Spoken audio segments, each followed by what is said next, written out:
Just a quick note at the top of the episode here. We will be publishing today and tomorrow, the 23rd of February, but Matt will be traveling for the rest of the week, and we will resume our regular publishing schedule starting on March 1st. All right, let's do this.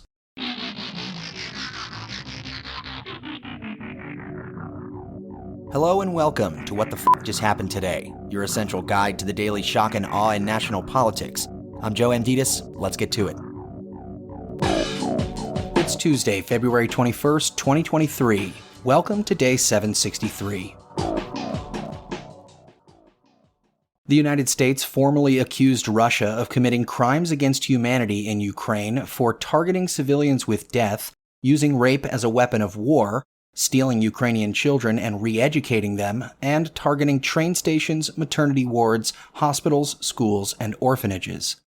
Joe Biden made an unannounced visit to Kiev to meet with President Volodymyr Zelensky, taking a nearly 10-hour train ride from Poland to Kiev to show his administration's unwavering support. After meeting with Zelensky, Biden vowed that the United States would not tire in its support of Ukraine, saying, "1 year later, Kiev stands, and Ukraine stands, democracy stands. The Americans stand with you, and the world stands with you." Meanwhile, Vladimir Putin suspended participation in the last remaining nuclear arms control treaty between Russia and the United States.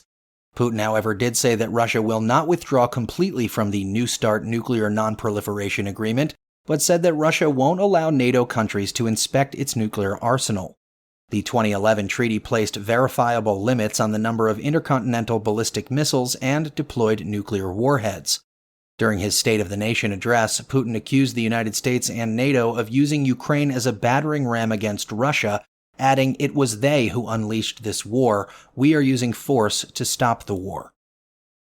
The United States also warned that China was considering providing lethal assistance to Russia in its efforts in Ukraine. Secretary of State Antony Blinken cautioned Beijing against providing material support for Russia's war in Ukraine. Beijing responded saying the United States was not qualified to issue any orders to China and that the Biden administration should stop shirking responsibility and disseminating fake news. Chinese leader Xi Jinping, meanwhile, is expected to visit Putin in the coming months. Immediately before Russia invaded Ukraine, Moscow and Beijing issued a joint statement and declared a no-limits partnership. Moving on, the special grand jury investigating Trump's efforts to overturn Georgia's 2020 presidential election results recommended indictments of multiple people on a range of charges. The forewoman said it is not a short list, adding, "You're not going to be shocked, it's not rocket science, it is not going to be some giant plot twist."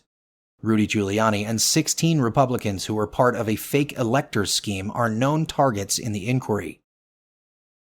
And finally, the Environmental Protection Agency will officially take control of the cleanup of the Norfolk Southern train derailment in Ohio, which released hazardous chemicals into the environment.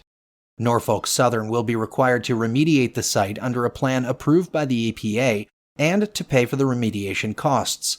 The company has 2 days to respond to the directive.